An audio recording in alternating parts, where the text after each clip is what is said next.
Welcome back to our channel. In today's video, we'll be diving into a thought-provoking topic that many people don't consider when discussing democracy. The fact that the ancient Greek philosopher Socrates was one of its harshest critics. While we often celebrate democracy as a foundation of freedom and fairness, Socrates had profound concerns about its consequences, concerns that remain relevant even today.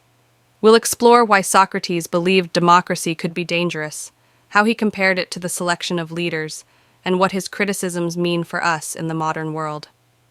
Let's start by taking a deeper look at the historical context in which Socrates formed his views. The foundations of Socratic criticism. To understand why Socrates disliked democracy, we first need to grasp the political environment of ancient Athens. At the time, Athens prided itself on being the birthplace of democracy, where every free male citizen could vote on important matters. Socrates, however, was skeptical about the ability of the average citizen to make informed decisions. He believed that most people lacked the education, knowledge, and philosophical understanding required to make complex political judgments. In Socrates' view, allowing everyone to have an equal say in governance was akin to letting an untrained person captain a ship or perform surgery. He argued that just as technical skills like medicine or navigation require expertise, governing a city or state requires wisdom and philosophical insight. Socrates feared that democracy, by giving equal weight to all opinions, risked putting power in the hands of those who were easily swayed by rhetoric or personal interest, rather than the pursuit of truth and justice. Democracy as a popularity contest. One of Socrates' primary concerns with democracy was that it functioned more like a popularity contest than a system based on reason and wisdom.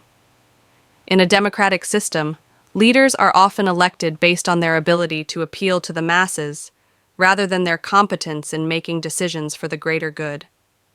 Socrates saw this as deeply problematic because charismatic leaders could manipulate public opinion, using emotional appeals and flattery to win votes. He observed that the general population was susceptible to persuasion by those who promised easy solutions to complex problems or appealed to their emotions rather than reason. To Socrates, this reliance on popular opinion led to the election of leaders who were not necessarily qualified to govern and who could make decisions that were harmful in the long term. In his analogy of the ship, he suggested that democracy was like putting a ship in the hands of the passengers rather than a knowledgeable captain, ultimately leading to disaster. This idea is particularly relevant today as we see the dangers of misinformation and populism in modern democratic systems.